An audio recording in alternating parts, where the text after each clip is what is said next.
कक्षा 10 फिजिक्स, प्रकाश का परावर्तन और अपवर्तन। यह प्रकाश का अपवर्तन व परावर्तन, इस चैप्टर से आपके कुछ पॉइंट्स दिए गए हैं। इन पॉइंट्स को आप लोगों को बहुत ही अच्छे से समझने की ज़रूरत है, क्योंकि ये जो क्वेश्चंस हैं आपके एग्जाम में ज़्यादातर पूछे जाते हैं।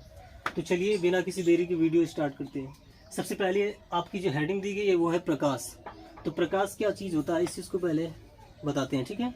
एक्चुअली प्रकाश जो है ना, एक इस प्रकार का साधन होता है जिसके द्वारा हम वस्तुओं को देख पाते हैं, ठीक है। या दूसरी भाषा में हम कह सकते हैं कि प्रकाश एक इस प्रकार का पदार्थ होता है जो सबसे पहले किसी वस्तु पर पड़ता है, उस वस्तु से फिर वही प्रकाश रिफ्लेक्स होकर, ठीक है, वही प्रकाश उस वस्तु से रिफ्लेक्स होकर मतलब लौट कर ये परावर्तित होकर हमारी आंख में आता है। तब हमें उस वस्तु की उसकी अपनी आकृति महसूस हो पाती है कि वो इस प्रकार की बनी हुई है, ठीक है। तो यहाँ से प्रकाश क्या चीज़ है ऐसा पता चल गया, ठीक है। ये अब उसके बाद में देखो अगली जो हेडिंग है आपकी वो है प्रकाश का परावर्तन। तो प्रकाश का परावर्तन क्या चीज़ होता है, एक्चुअली क्या होता है कि जब भी हम कभी देखें प्रकाश कहीं पर भी पड़ता है उस जगह से परावर्तित मतलब लौटता जरूर है, ठीक है। तो लौटनेपन की जो प्रक्रिया है वो प्रकाश का परावर्तन कहलाती है। जैसे प्रकाश को अगर देखा जाए तो किसी कागज़ के तल पर हम डालें, जैसे प्रकाश का मतलब किसी टॉर्च का प्रकाश अगर हम कागज़ के तल पर डालें तो उससे प्रकाश ज़्यादा रिफ्लेक्स होगा। ऐसा क्यों? क्योंकि प्रकाश का तल सफ़ेद है और सफ़ेद की वजह से सफ़ेद पार्टिकल्स चमकीले इसकी होते हैं, ठीक है, किरण के, तो वो ज़्यादा तेज़ी से रिपल्स करेगा, क्योंकि सेम टाइप के पार्टिकल्स हमेशा एक दूसरे को ज़्यादातर रिपल्स करते हैं, ठीक है, वापस लौटाते हैं, मतलब दूर हटाते हैं, ठीक है। अब इसी प्रकाश का अगर तुम्हारा जो कागज़ है वो कागज़ का पृष्ठ काला हो तो काले में अगर वही प्रकाश डाला जाएगा तो पहले की अपेक्षा बहुत कम रिफ्लेक्स होगा, लेकिन होगा ज़रूर, उसी डायरेक्शन में भी होगा, डायरेक्शन वही रहेगी, लेकिन प्रकाश का जो भाग है वो रिफ्लेक्स कम होगा। तो ये चीज़ आपने देख लिया कि ऐसी इस प्रकार की प्रोसेस क्या होती है, प्रकाश का परावर्तन कहलाती है। अब यहाँ पर हमें क्या देखना है कि जैसे तुम्हारा देखो एक डायग्राम के हिसाब से बताते हैं कि सॉरी, जैसे ये तुम्हारा एक प्लेन है, ठीक है, इस प्रकार का एक प्लेन है, ठीक है। इस प्लेन में इस पॉइंट ए से अगर एक कोई किरण तुम्हारी डाली गई और वो मान लेते हैं इस प्लेन की बी पॉइंट पर पड़ी, तो ये जो किरण आपकी पड़ी और वो, तो फिर एक चीज़ उसमें क्लियर होता है कि इस प्लेन के साथ में ये जो किरण है आपकी एक निश्चित प्रकार का एंगल बनाती है, जिसे हम थीटा अगर माने तो वो थीटा एंगल होगा। और वही प्रकाश, अब चूंकि प्रकाश प्लेन पर पड़ा है तो वो रिफ्लेक्स जरूर होगा, लौटेगा जरूर। तो लौटने की वजह से अभी यही देखो बी पॉइंट से इस प्लेन की अपेक्षा कैसे लौटेगा, उतने ही डायरेक्शन में लौटेगी जितना फैलाव यहाँ पर आपतित इस किरण का इस प्लेन से था, ठीक है। तो उसी प्लेन से उतना ही फैलाव पहले देंगे, जितना फैलाव आएगा, जितना ये थीटा फैलाव था उतना ही थीटा फैलाव के साथ वो तुम्हारी दूसरी किरण उस तरफ चली जाएगी, ठीक है। तो ये जो किरण इस पर प्लेन पर इस पॉइंट पर बिंदु बी पर पड़ रही है वो चीज़ क्या कहलाएगी, आपकी आपतित किरण। और जो चीज़ उसी प्लेन से बी पॉइंट से होते हुए रिफ्लेक्स हो रही, लौट रही, परावर्तित हो रही है, वो आपकी कहलाएगी क्या चीज़, परावर्तित किरण। तो आपतित किरण आपकी ये चीज़ हो चुकी है, ठीक है, ये आपकी आपतित किरण है। और ये जो चीज़ है आपका, ये वाली जो किरण है वो आपकी लौट रही है, तो वो आपकी क्या कहलाएगी, परावर्तित किरण, ठीक है, परावर्तित किरण कहलाई। तो आपतित किरण, परावर्तित किरण क्या होता है ये चीज़ समझ लिया आपने, ठीक है। अब उसके बाद में देखो उसी प्लेन के बी पॉइंट से हम क्या करेंगे, एक 90 डिग्री का एंगल बनाता हुआ, किसके साथ में 90 डिग्री का एंगल बनाता हुआ, प्लेन के साथ में हम एक अभिलंब एक ऐसी कोई रेखा खींच देते हैं, ठीक है। तो रेखा जो 90 डिग्री का एंगल इस प्लेन के साथ में, चाहे इस तरफ से देख लो चाहे इस तरफ से, 90 डिग्री बनाएगा, क्योंकि वो उस पर एक 90 डिग्री का जो डाला गया एक लाइन तुम्हारा है ना, उस लाइन का एक नया जो नाम होगा वो होगा क्या, अभिलंब। उसे अभिलंब कहते हैं। इंग्लिश में अभिलंब को क्या नॉर्मल बोलते हैं। नॉर्मल का फर्स्ट लेटर आपका कैपिटल जो होगा, उस कैपिटल एन जो होगा उस एन से इसे डिनोट कर सकते हैं। तो ये आपका अभिलंब है, किस पर अभिलंब है, प्लेन पर अभिलंब है, यानी कि प्लेन के साथ में 90 डिग्री का कोण बना रहा है। अब इसकी जरूरत क्यों पड़ी, हम इस चीज़ को बताते हैं। देखिए बात यह है कि आपतित किरण जो होती है जिस पॉइंट पर पड़ रही होती है, उसी पॉइंट से डाला गया जो अभिलंब होता है उसके साथ में जो एंगल बनाता है, मान लो वो एंगल आपका अल्फा है, तो वही एंगल परावर्तित किरण उसी अभिलंब के साथ में बनाया करती है। जैसे देखिए ये दोनों चीज आपको अल्फा अल्फा सेम दिखा, तो ये जो एंगल है आपके, अब ये एंगल जो है ना आपतित किरण का एंगल अभिलंब के साथ में, तो ये जो एंगल आपका होगा वो क्या कहलाएगा, आपतित कोण,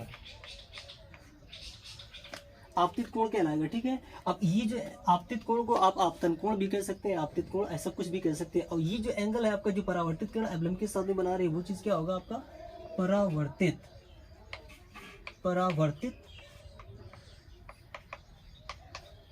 कोण।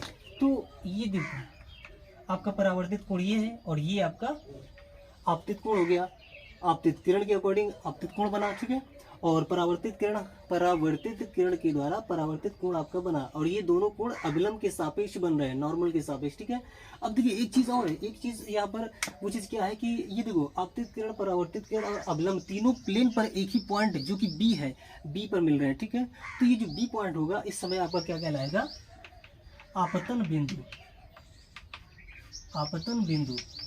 ध्यान से समझना इन चीज़ों को, ये आपका 1 नंबर का पूछ सकता है, ठीक है। आपतन जो बिंदु है, ऐसा क्यों, क्योंकि इसी बिंदु पर देखो ये चीज ये तो पहले थी ना, ये प्लेन था और फिर इसमें टॉर्च की जो किरण थी वो डाली गई थी, ठीक है। तो ये प्रकाश जब जैसे ही जिस बिंदु पर पड़ गया वहीं से ये और ये आपके क्रिएट हो गए।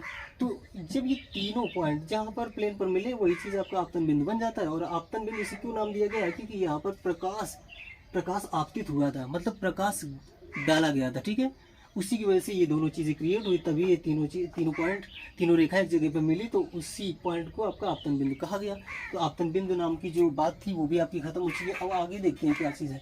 अब इसमें कह रहा है परावर्तन के नियम 2 हैं, इसमें परावर्तन के नियम 2 बता रहा है। एक्चुअली बात ये है कि परावर्तन देखो, परावर्तित किरण ये है। एक्चुअली बात क्या होता है कि परावर्तन में क्या होता है, कोई किरण किसी प्लेन पर पड़ती है वो परावर्तित हो जाती है। तो उसमें क्या होता है, जैसे कि आपको यहाँ पर दिख रहा है, ठीक है, उस क्वेश्चन की जवाब इसी में मिल जाएगा, ठीक है। जैसे देखो यहाँ पर आपतित किरण, परावर्तित किरण और अभिलंब तीनों एक ही पॉइंट में मिले, तो परावर्तन के जो 2 नियम होते हैं उसमें एक नियम ये होता है कि तीनों किरण, आपतित किरण, परावर्तित किरण और अभिलंब तीनों किसी समतल पर एक ही पॉइंट पर मिलते हैं, ठीक है। और उसके साथ साथ अभिलंब के साथ में आपतित किरण जो कोण बनाती है वही कोण परावर्तित किरण अभिलंब के साथ में बनाया करती है। ये दोनों नियम थे किसके, परावर्तन के नियम। अब आगे देखते हैं प्रकाश की किरणों की उत्क्रमणीयता। प्रकाश की किरणों की उत्क्रमणीयता यानी कि उत्क्रमणीयता को अगर आपने समझ लिया तो प्रकाश की किरणों की उत्क्रमणीयता क्या होती है ये समझ लोगे, ठीक है। देखो यहाँ पर ये है कि आपतित किरण जैसी पड़ी तो उसी के अकॉर्डिंग ये परावर्तित किरण आपकी क्रिएट हुई। तो इसका मतलब ये हुआ कि आपतित किरण पर परावर्तित किरण डिपेंड कर रही है, निर्भर है, ठीक है। ये इसका अस्तित्व इस पर निर्भर कर रहा है, जब ये आएगी तब ये आएगी, ठीक है। इतना हो जाने के बाद में अगर हम इस चीज को देखें परावर्तित किरण को, तो हम ये कह सकते हैं कि परावर्तित किरण अगर है तो आपकी जरूर आपतित किरण है। इसका मतलब परावर्तित किरण पर आपतित किरण भी डिपेंड कर रही है। तो ये दोनों एक दूसरे पर बिल्कुल पूर्ण रूप से एक दूसरे पर डिपेंड कर रहे हैं, यानी कि जब ये है तब ये है तो ये जरूर है। इसी प्रकार की बात की वजह से हम कह सकते हैं कि प्रकाश की किरणों में उत्क्रमणीयता का गुण पाया जाता है। आप इस प्रकार से बता सकते हैं, आपका बढ़िया से क्वेश्चन का जवाब जाएगा। अब आगे देखते हैं प्रतिबिंब। प्रतिबिंब क्या चीज़ होता है इस चीज़ को बताते हैं। प्रतिबिंब एक्चुअली क्या होता है कि किसी वस्तु का दर्पण यानी कि शीशे में देखी गई आकृति होती है, ठीक है। जैसे हम किसी दर्पण के सामने खड़े हो जाए तो उसमें हमारा अपना पूरा शरीर दिखने लगता है, ठीक है। तो जब शरीर दिख रहा होता है तो हम ये कहते हैं कि हमारा प्रतिबिंब उसमें दिख रहा है, ठीक है। तो ये चीज़ हो गया प्रतिबिंब। अब ये होता है कि हम अगर शीशे के सामने खड़े तो हमारा लेफ्ट जो होगा उसमें राइट दिखेगा। ऐसा क्यों, क्योंकि हमारी इस तरफ इस साइड की जैसे आँख, ये कान वगैरह जितने भी है उस तरफ जाएंगे तो इस पक्ष में बनेंगे, इस साइड में बनेंगे, और ये ऐसी चीज़ें, ये सारे जो कुछ भी जितना पार्ट है वो इस साइड में बनेगा। तो उसमें में क्या होता है, जो हमारा लेफ्ट है वो उसमें राइट दिखता है और जो हमारा राइट है उसमें लेफ्ट इसीलिए देखने लगता है। तो हम कह सकते हैं कि जब हम दर्पण में अपने आप को देखते हैं तो हमें हमारा जो उसमें चित्र दिखता है, ठीक है, वो वास्तविक सीधा लेकिन उल्टा दिखता है। मतलब वास्तव में हमारा ही होता है, ठीक है, सीधा भी है लेकिन उल्टा दिख रहा होता है कि हमारा जो लेफ्ट है वो राइट उसमें है, हमारा जो राइट है उसमें लेफ्ट है। तो इतनी बात हो गई। तो यहाँ से प्रतिबिंब आपको पता चल गया। अब प्रतिबिंब 2 प्रकार के होते हैं, वो एक होता है वास्तविक, दूसरा होता है आभासी। ऐसा क्वेश्चन द्वारा पूछ सकता है। तो वास्तविक प्रतिबिंब क्या होता है, देखिए जब कोई एक वस्तु अगर किसी प्रतिबिंब, मान लेते हैं ये आपका एक दर्पण खड़ा है, ठीक है, इस दर्पण पर अगर ये वस्तु की ये किरण जा रही है, ठीक है, अगर यही किरणें आपकी किसी बिंदु बी पर आपको मिले तो यहाँ कहा जा सकता है कि ये किरणें आपकी यहाँ पर मिली तो ए वस्तु की जो किरणें गई तो ए का यहाँ पर प्रतिबिंब मिलेगा। तो यहाँ से कह सकते हैं कि ए का प्रतिबिंब देखो बी पॉइंट पर मिला है। तो जब भी किसी वस्तु का प्रतिबिंब किसी दूसरे बिंदु पर मिले जाके दर्पण से होकर, तो हमें वो प्रतिबिंब कैसा होगा, हमारा प्रतिबिंब वो वास्तविक प्रतिबिंब होगा। और जब भी कभी ऐसा हो कि किसी ए वस्तु का प्रतिबिंब किसी दर्पण से होगा, मतलब किसी दर्पण से ए वस्तु का प्रतिबिंब किसी बी बिंदु पर मिले ही ना, आभास हो, बस आभास हो कि हाँ उसका प्रतिबिंब है, लेकिन वो किसी भी पॉइंट पर ना मिले, तो ऐसी चीज़ पे जैसे ये पॉइंट है यहाँ पर मिले ही ना, ठीक है, तो आभास हो कि वो तुम्हारा वस्तु एक प्रतिबिंब है, तो इस प्रकार का जो प्रतिबिंब होगा आपका आभासी प्रतिबिंब कहलाएगा। आशा करते हैं आभासी प्रतिबिंब, वास्तविक प्रतिबिंब और प्रतिबिंब ये सब आप समझ गए होंगे। उसके बाद में गोली दर्पण। गोली दर्पण क्या होता है? देखो दर्पण क्या होता है वो तो आप जान रहे हैं कि मिरर यानी कि शीशा जिसमें हम अपनी आकृति देखते हैं, अपना चेहरा देखते हैं, ठीक है। लेकिन वहां पर उसके पहले लगा है गोली। गोली से पता चलता है कि वो गोलाकार दर्पण होगा, यानी कि उसके जो दर्पण की सतह होती है जहाँ से हमारी जो इमेज बनती है, इमेज रिफ्लेक्स होते हैं, ठीक है, या प्रकाश रिफ्लेक्स होता है, वो सतह जो होगी सरफेस आपकी होगी वो गोलाकार होगी, ठीक है। जैसे ये चीज देखा जाए, ठीक है, ये अगर कोई चीज इस प्रकार के है तो ये आपका गोल, अगर इसकी जो बाहर की जो सतह है, अगर इस तरफ अगर कोई भी वस्तु रखी है, मान लेते ए इस तरफ कोई वस्तु रखी, बी इस तरफ रखी, सी, तो सभी की आकृतियां ये ऐसे रिपल्स कर दिया करे, ठीक है। तो इससे पता चलता है कि ये जो आपका गोली दर्पण है, क्योंकि बाहरी जो इसकी पृष्ठ है वो घुमावदार है और वो वहीं से ही प्रकाश को रिपल्स कर रहा है, मतलब आकृतियां बना के भेज रहा है। तो ये चीज से पता चलता है कि ये गोली दर्पण है। अब गोली दर्पण क्या होता है? अब सामान्य तौर पर गोली दर्पण को हम कह सकते हैं कि गोली दर्पण जो है ना, इस प्रकार का दर्पण होता है जिसका जो रिफ्लेक्सिव पार्ट होता है, मतलब उसकी जो सरफेस होती है जहाँ से हमें इमेज या परावर्तित किरणें प्राप्त होती हैं, वो गोलीय सरफेस होता है। ये कह सकते हो अपनी भाषा में। देखिए भाषा सच्चाई आपको अपनी भाषा में आप जितना बन सके अच्छे से बताने का प्रयास करिए, सरल से सरल भाषा में बताने का प्रयास करिए, आप जैसा चाहें। लेकिन क्या होता है कि सच्चाई आपकी हटनी नहीं चाहिए, सच्चाई आपकी वही जरूर हो तो आपको मार्क्स बहुत अच्छे मिलेंगे। अब देखिए गोली दर्पण आपका हो गया। अब वो गोली दर्पण हमारे दो प्रकार के होते हैं, उत्तल गोली दर्पण और अवतल गोली दर्पण, ठीक है।